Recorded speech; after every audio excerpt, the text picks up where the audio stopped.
right, so welcome to another exciting episode of AP Chemistry here at Spain Park. Today is Tuesday, November the 18th. Wow. Okay, and what do we do, John? Oh, just probably hit that like, smash that subscribe button, and ring that bell. There you go. There you go. All right, so yesterday we learned about resonance. Okay? When is resonance going to occur? When there's Double. Okay, go ahead, Adarsh. When there are like multiple versions of a compound. Multiple versions. Let's be a little bit more specific. When a bond can go, a double bond can go in either place. When you have choices for a double bond. Okay? So let's just see. I want you to draw the Lewis dot structure for the thiocyanide ion, SCN minus. Draw the Lewis dot structure for it. And then we'll talk about the bond order and even what the shape of this ion would be. Okay? So go ahead and pause while we're doing this. So here we go. So let's refocus. Okay? Which means let's focus on chemistry. Okay? So when I'm looking, the first thing, what do we have to do with electrons? Count them. Okay? So we're going to have 6 and 4 makes 10, plus 5 makes 15, plus 1 is 16 electrons. Okay? Now, I have one of everything. How do I know what's my central atom going to be? Has the least valence electron. The least number of valence electrons, which is which one? C. Carbon. So carbon's going to be my central, so I know I'm going to just go nitrogen and sulfur. Okay, so 2, 4, 6, 8, 10, 12, 14, 16. So now we're deficit on the central atom. So we have choices. Okay, so where do I want, what can I do here? Double bond. I can form a double bond here and a double bond here. Now, it's an ion, so I'm going to put it in brackets. But were there any other choices? Yes. Yeah. Triple bond. You could form a triple bond with which one? Nitrogen. Nitrogen triple bonded with carbon, and then a single bond here, like this. Why would nitrogen be the one triple bond? Because first off, it's the one with 3 unpaired electrons, and remember, only carbon and nitrogen are going to want to form triple bonds. Sulfur is only going to want to form 2 bonds. Okay? So, just out of curiosity here then. So here, is this resonance? Yes. Oh. Yes. Yes. Yes. This is a resonance. Okay? Now, what's happening is carbon, what type of hybridization is the carbon undergoing? SP. Okay? Are we all with me here? Okay, these people answered over here, but what type of hybridization is the carbon undergoing? SP. It's AX2. On both of them, it's not changing that. So we have the hybrid orbital and the hybrid orbital. So then we have the nitrogen over here with its p orbital forming the sigma bond. We have the sulfur over here with its p orbital forming the sigma bond. It's linear shape, AX2. But this carbon is also going to have a p orbital here and a p orbital here. This is going to have a p orbital here and a p orbital here. This one's going to have a p orbital here and a p orbital here. Okay? So what's going to happen is, if we do this one, well, if we were to try to do this one, we're just going to have the p orbitals kind of overlapping on the y-axis, and then these overlapping on the z-axis. Okay? But the reality is that they're all going to overlap.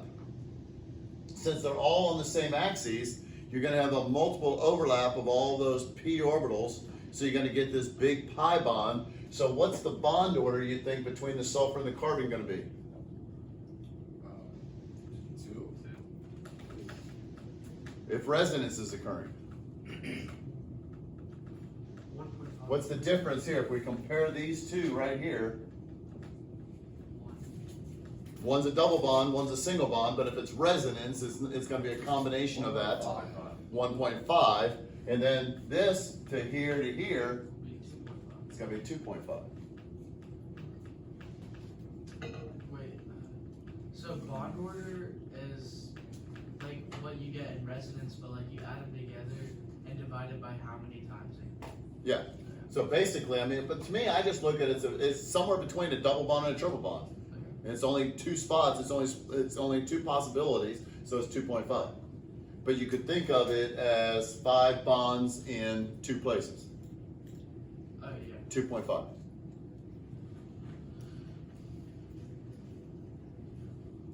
Okay?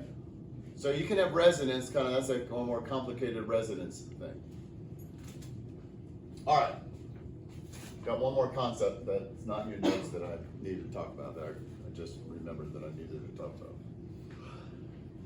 It's a thing, another way of measuring oxidation states. It's called formal charge.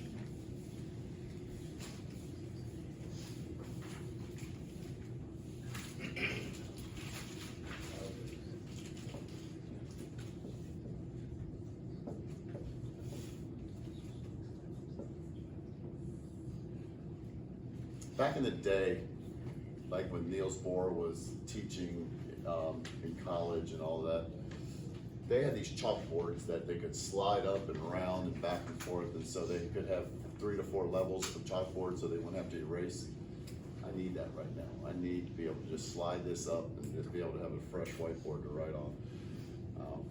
Back when we could use an old overhead projector, we would do that sometimes too, but anyway. H2SO4. If I want to do H2SO4, let's draw the Lewis dot structure for me of H2SO4 following the octet rule. And we're always going to follow the octet rule unless otherwise specified. In other words, just have 8 electrons around everything and just do everything like we normally do. Okay?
Okay, you should have gotten something that looks a little something like this. Okay? Now, what is the oxidation state of sulfur in H2SO4? Do not say an answer out. Think about it. What is the oxidation state of sulfur in H2SO4?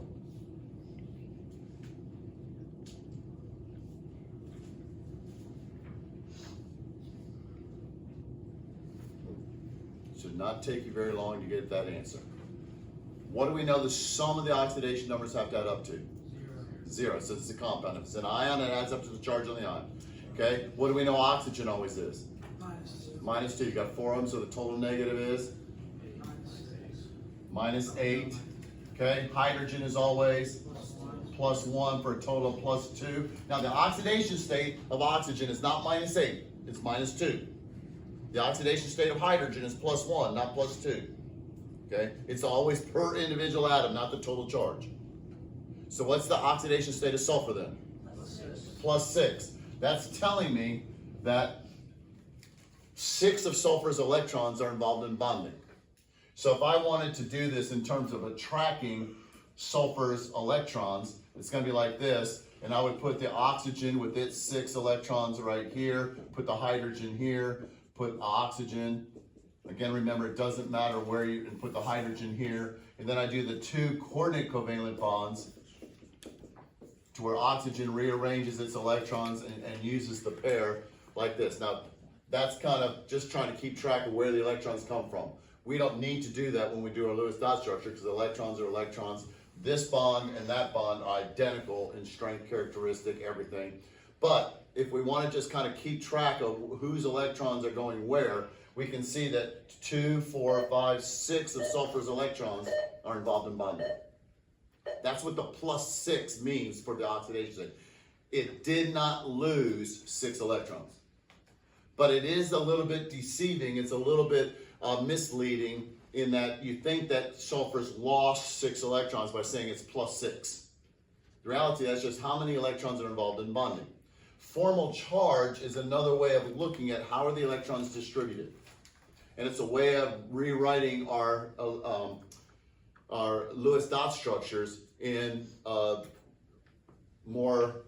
less charged manner, okay? So formal charge says that we're going to take the number of valence electrons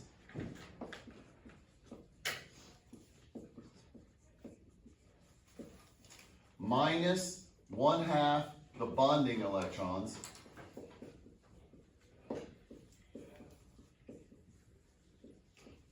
minus the number of lone pair electrons. Not pairs, but total numbers of electrons that are lone pairs. Okay, so it's not pair, it's just non-bonding electrons. Okay? The goal for us on doing this is we want to always minimize the formal charge. You want to get the formal charge on everything as close to 0 as possible, because really when things are being shared, you're not really going to have a charge. Okay? So if I look at sulfur, if I want to get the formal charge of sulfur, well, how many valence electrons does sulfur have? 6. Okay, everybody knows how to get that. That's from the periodic table. It's got 6 valence electrons. Minus, how many bonding electrons are there? Well, there's 2, 4, 6, 8. So we get half of that. So it's going to be 4. Minus, how many lone pair are on the sulfur? 0. So its formal charge right now is +2. Wait, is bonding electrons? The ones that are involved in bonds. Okay. So would that always be 8? No. It's like, imagine if it was like X3. Or like water as H2O. It's only got it's got 4 bonding electrons, so it's the 1/2 would be 2. In H2O.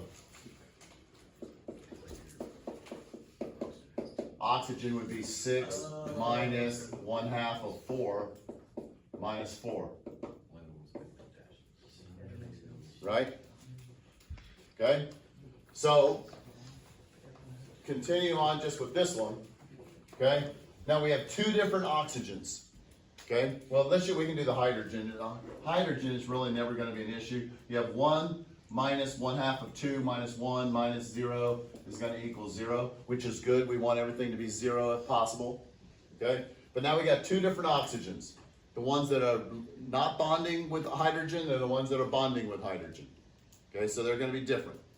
So oxygen 1, we'll call this oxygen 1 and these oxygen 2s, just to clarify. So we have 6 valence electrons. Now how many bonding electrons are there on the oxygen? 2 pair, right? So it's 4 electrons, but 1/2 of 4 is going to be 2. Okay, right? So how many bonds? So it's kind of like how many bonds there are. So you really kind of like that, since each bond's going to be 2 electrons. Okay, minus how many lone pair electrons are there? 4. There's 2 pair, but there's 4 electrons. So it's not pairs; it's total number of electrons. So it's going to be minus 4.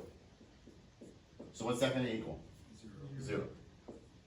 But oxygen 2 is going to be 6 minus 2 again, right? What did you want? No, wait, we already did that. No, it's still getting half of that one and half of this one. Oh, wait. What did, The other one, you did it. yeah, you did it backwards. I did? O2 Oh, yeah, okay. Sorry. I don't know where. I was just making sure you're paying attention. Yeah. Okay? So now we're going to go 6 minus 1 minus 6. That's gonna come out to -1.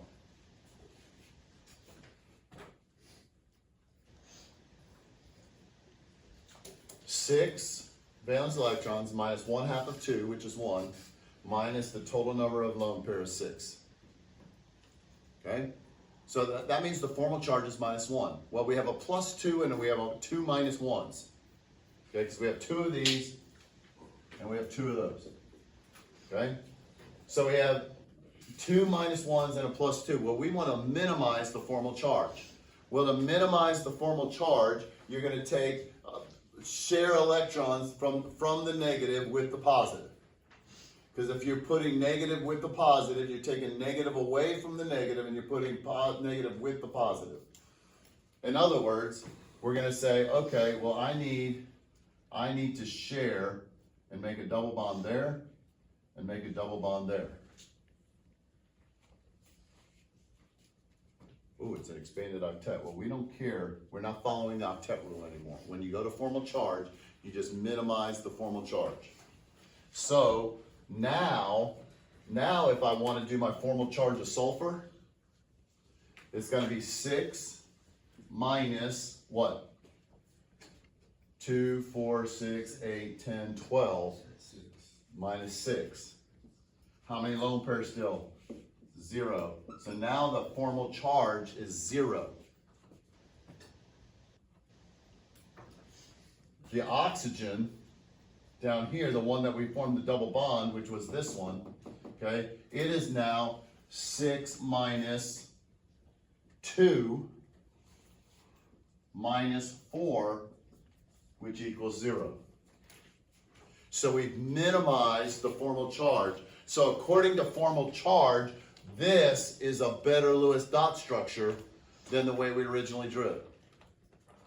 Now, how does the bonding occur on that one? What type of hybridization is there? What's going on with the orbitals? I don't have a clue. But this was what formal charge says would be the better Lewis dot structure, yes. Instead of 1/2 bonding electrons, why can't you just count the number of bonds? You can. It's the same thing. That's what I was kind of implying. Minus the number of bonds. Just when I read it and learned it, it was 1/2 bonding electrons, but it's the same thing. Okay? So now listen, you're always going to draw your Lewis dot structure the way we always have, unless the problem specifically asks about formal charge. Well, do you have any examples of those, Mr. Hobbs? Well, yeah, I just actually kind of do.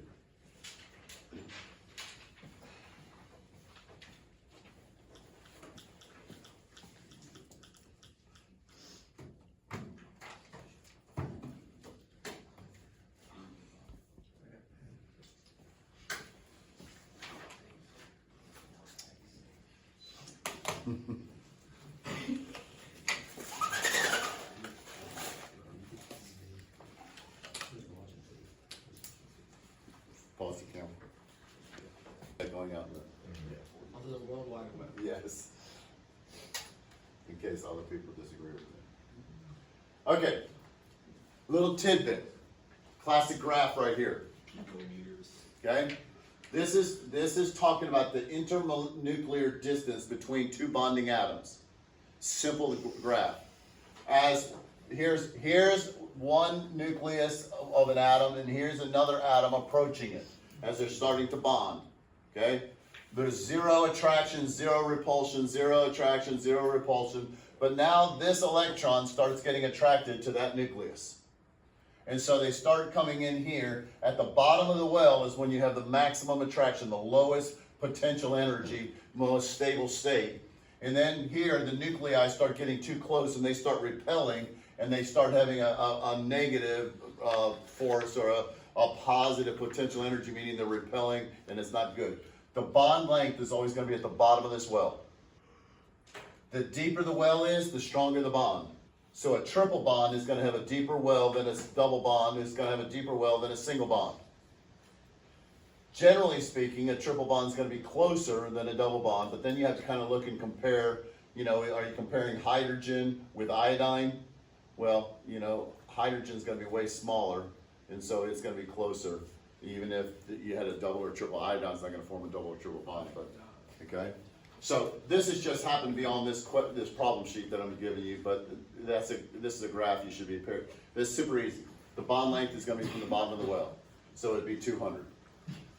Okay, would be the bond length for this particular bond. Okay, so this is the Cl2, so what is the bond length? The answer is gonna be 200. Okay, that's all you gotta know. Okay, all right, a student finds that the average length is, and the bond energy is given. So for the AL, so if you were to draw this at 220, what would we have to do? Just make it, hit the bottom at 220. Hit the bottom at 220. It would come, it'd still come this way, and then make the bottom at 220, which is a 20, 40, 60, 80. So it's right here. So you just make the bottom hit here and then go up. That's all you do. Okay? So the bond length is at the bottom of the well. I'll show you one more of that one later on in life. All right, so this is what we're really looking at. 3 proposed Lewis diagrams for AlCl3 molecules are shown. It says that the AlCl3 molecule has a trigonal planar geometry. Which diagram, 1, 2, or 3, can be eliminated based on this geometry, and justify your choice based on the Vesper, the Valence-Shelley electron pair repulsion theory. So take a second, think about this one. Don't say an answer out, but which one would you eliminate and why? What's your rationale?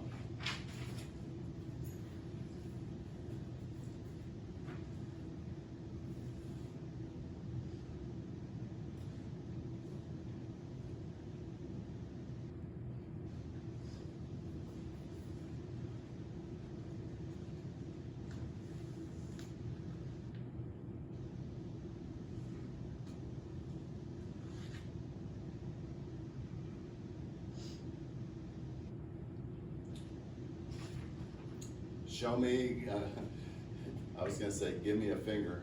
Give me the 1, 2, or 3. Choose your fingers wisely. Give me, show me which one do you think, 1, 2, or 3? All right. All right. Most of us are saying 2, but there are some 1s. Okay? Those of you that are saying a 2, why a 2? Because there's a long period, that'll make it trigonal. Okay? So how would we answer that based upon your Vesper theory?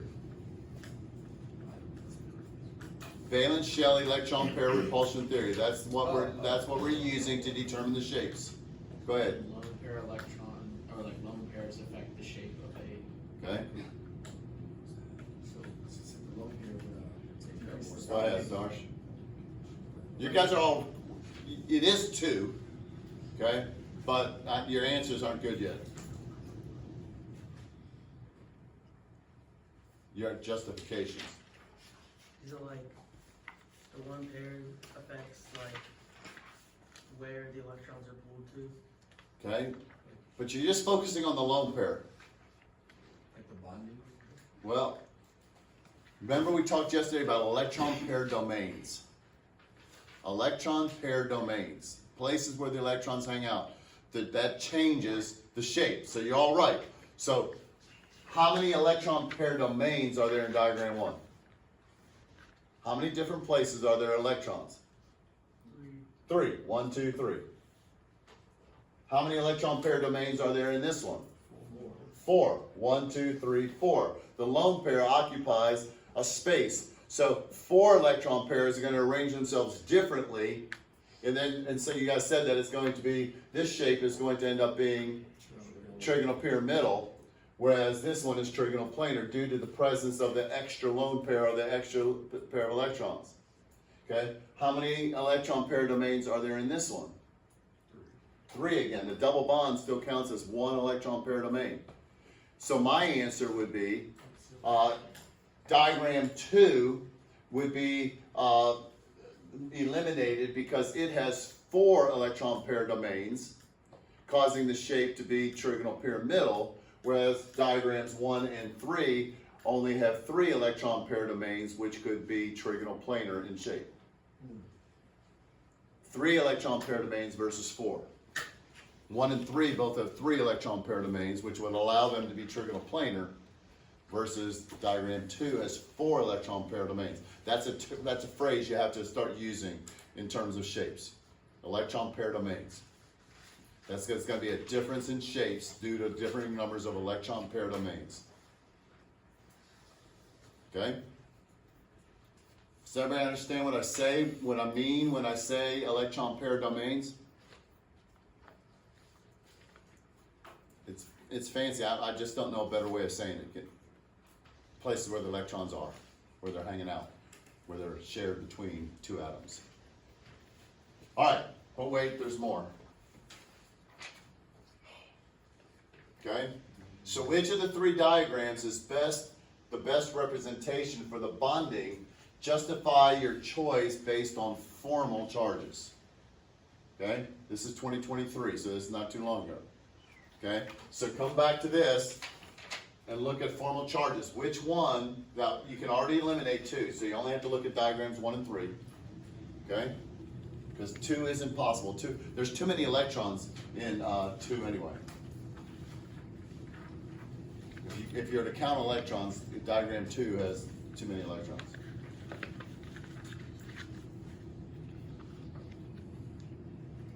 So I want you right now, this is not just sitting here staring, I want you to determine which one's going to be better based on formal charge, which means you got to get the formal charge of these. We need to figure out which one has the minimized formal charge.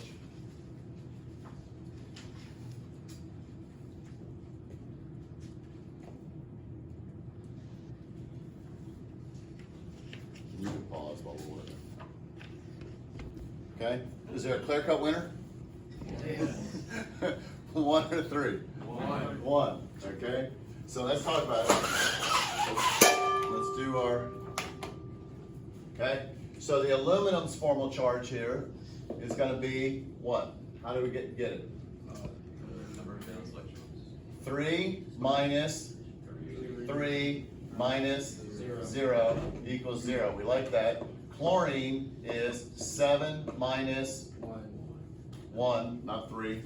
It's only, chlorine's only got 1 bond. Minus 1 minus 6, which is equal to 0. So they're all 3 the same, so you only have to do it 1 time. You don't have to do it 3 times. Okay? Now, you would have to show the calculation for formal charge on this. You can't just say that it has a lower formal charge. You got to show the work for the formal charge to get points on this one. Okay? And then, lastly, we have this ALC, we have this one, so aluminum here is going to be 3 minus 4 minus 0, which is going to equal -1. Now you have 2 different chlorines. This is the chlorine with the double bond, and then the chlorines without. So chlorine 1 is going to be 7 minus 2 minus 4, which is going to equal +1. The other chlorine is going to be 7 minus 1 minus 6, which is equal to 0. All right, so there's that. Now, you can't just stop there. So you say diagram 1 because what? The formal charges are the lowest, or they're minimized, you know. You want to have them because the best, what's it say, the best diagram, which one, what's the question say? Verbatim. Read the question to me. Oh, well, you don't have it. I didn't give it to you. Well, you're supposed to have it memorized. Okay? I always want to reuse the question's words. Okay? So, it's the other side. We'll get there. We'll get there. Which is the best representation? Okay. Diagram 1 is the best representation for the bonding in AlCl3 because it is the one where the formal charge is minimized, or is the lowest, or that all the atoms are 0. But you have to have the work backing that up. Okay? The key is that the justification is formal charge is minimized, or it's the lowest. Okay, the best representation is the one to where the formal charge is the lowest on all the atoms bonding.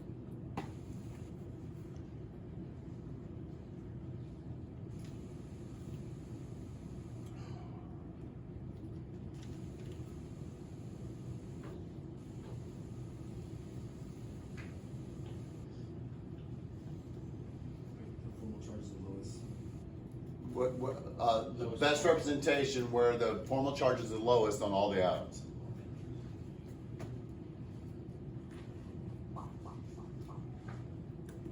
Okay, and I'm trying to remember the exact scenario. It might be that SCN, and we'll take a break right after I explain this. Okay. But if there's a tie, you know, it's +1 -1 on all of the you know in the Lewis dot structure. It's +1 -1, but different elements have the +1 and the -1. Okay, but it's all, so you can't get everything to 0. It's impossible to get it to 0. You want to have the negative charge on the more electronegative element.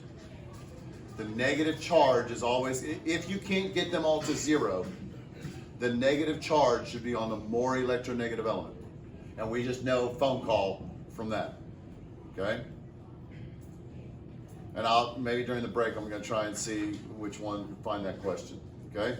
So let's take a 5-minute break and then come back ready to go. I'm going to give you some practice problems.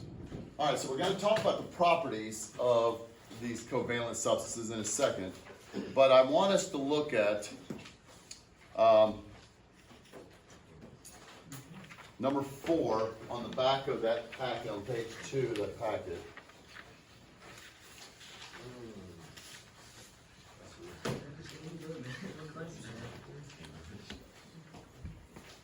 Now, let's just think out loud together about 4A, because that's review.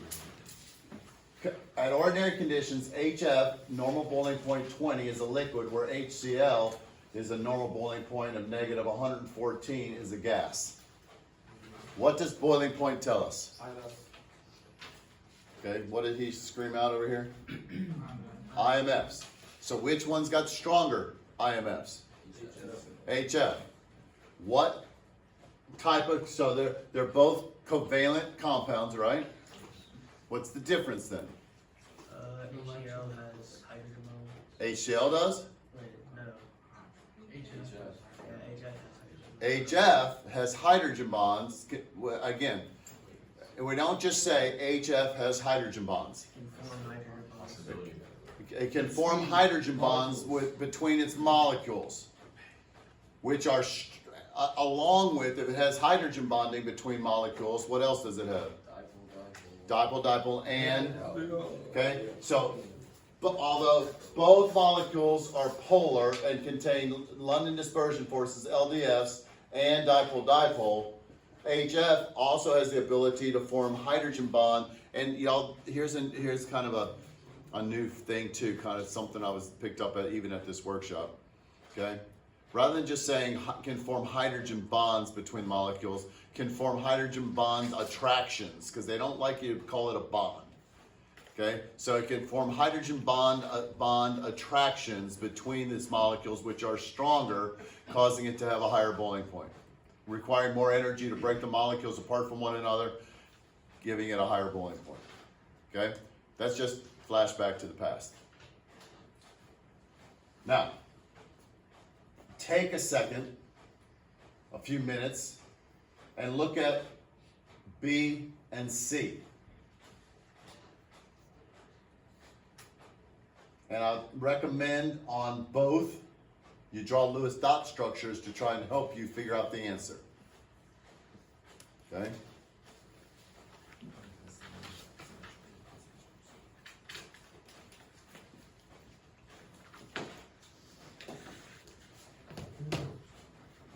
Okay, you can pause it. Are the two Lewis dots? Okay. Now, when we're looking at this, we don't say this. Okay, I'm not getting passionate again, but we don't say this. But how do I know that one is symmetrical and one is asymmetrical? Okay, that tells me that this is an asymmetrical shape. But I'm not going to say it's because the lone pair is polar. Okay? There are two criteria for a molecule to be polar. What are they? It must contain one polar. It's got to contain polar bonds, and it must be asymmetrically shaped, right? Well, do both of them meet criteria 1? Yeah. Yes, because fluorine's in both of them. So I would start with, although both ASF3 and ASF5 contain polar bonds between the AS and the F,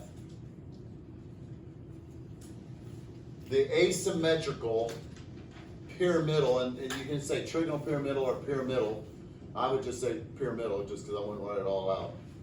The asymmetrical pyramidal shape of ASF3 results in a asymmetrical distribution of electrons.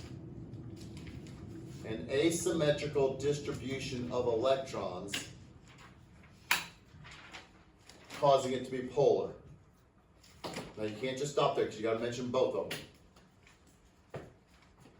ASF5, however, though, however you want to say it, ASF5 has a symmetrical trigonal bipyramidal shape, giving a symmetrical distribution of electrons, making it nonpolar. Asymmetrical distribution of electrons due to the asymmetrical shape, causing it to be polar. Symmetrical distribution of electrons due to its symmetrical trigonal bipyramidal shape, causing it to be nonpolar.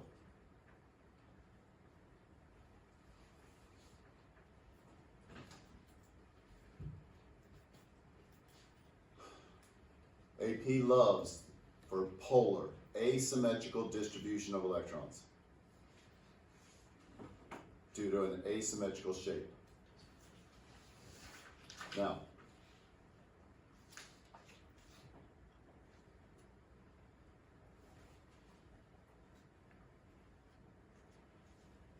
let's just say you don't remember the shape.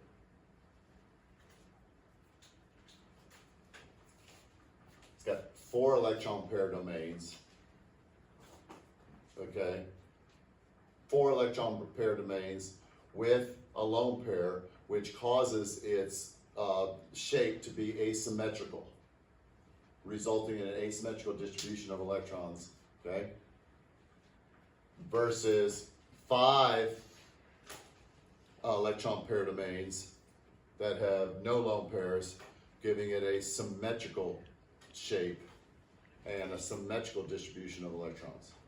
Okay? It's best to know the shape, but if you don't, you can just say 4 electron pair domains versus 5, asymmetrical shape versus symmetrical shape. Okay?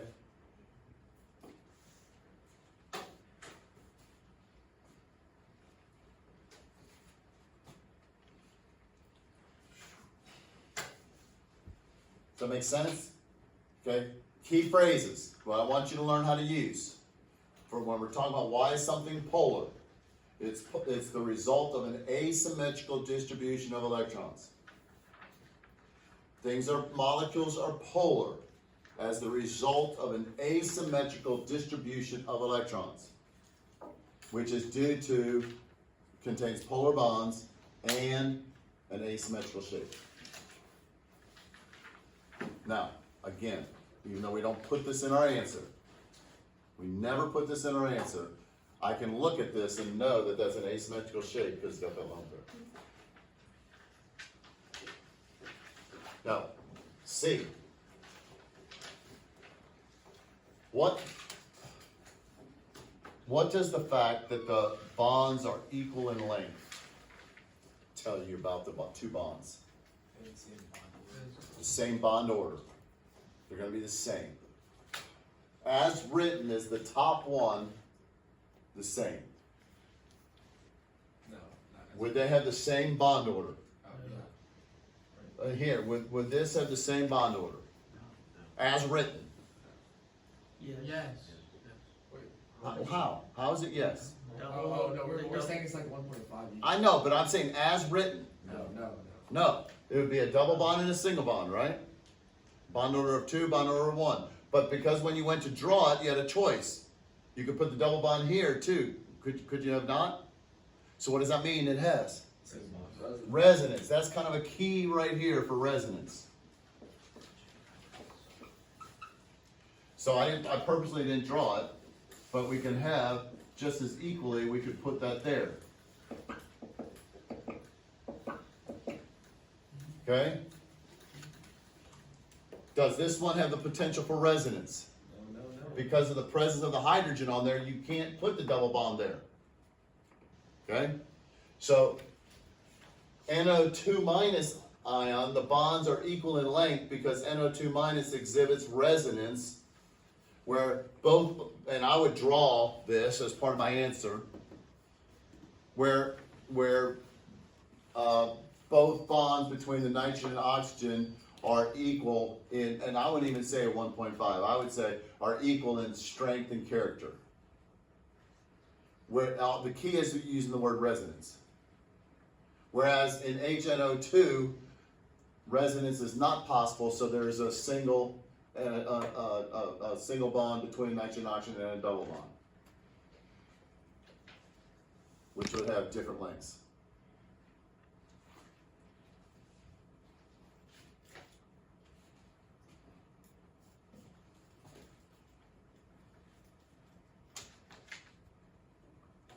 Key is resonance. In resonance, the two bonds are going to be identical in bond strength, bond length.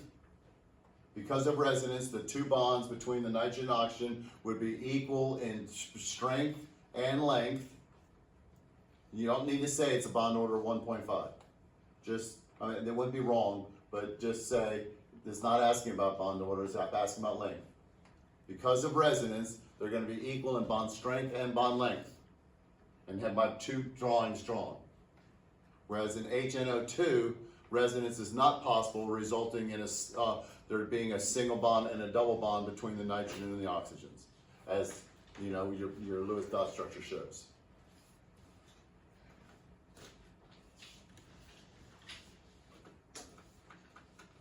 Okay, so I'm trying to get you with the wording. You know the concept. Now we just have to work on making sure we know how to say it. All right, 2 minute drill. I just gave you an incredible piece of information.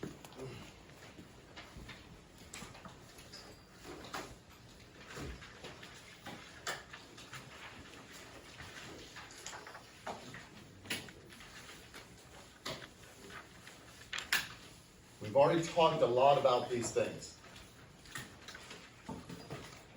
Are 4 types of substances: ionic, metallic, covalent network, and covalent molecular. But covalent molecular is broken down into polar and nonpolar. So now we should be really able to tell between polar and nonpolar. So when I'm looking here, get some of the glare out. When I'm looking here, the smallest type of particle. Well, ionic compounds are obviously composed of ions. Metallic compounds are the metal cations surrounded by a sea of free-floating valence electrons. Okay? What's another name for electrostatic attraction here? A Coulombic attraction. We have like 3 questions. Okay? Now, for polar and nonpolar, this is where we have our IMFs. London forces are only for nonpolar, but then we have dipole, London, dipole, dipole, and possibly hydrogen bonding if there's phone. And so I have these highlighted, ran them off in color for you. Highlighting phone call for polar, phone for hydrogen bonds. And here are your other characteristics. Tomorrow we'll look at the first question on that packet that I just gave to you, just to kind of break this down as far as the properties. And then we'll give you time just to kind of work on the rest of those. We won't officially do Princeton Review, but I'll also tomorrow give you Princeton Review, what would be a good practice thing to look at for that. Okay? All right. Well, that's all for today. Go Jags.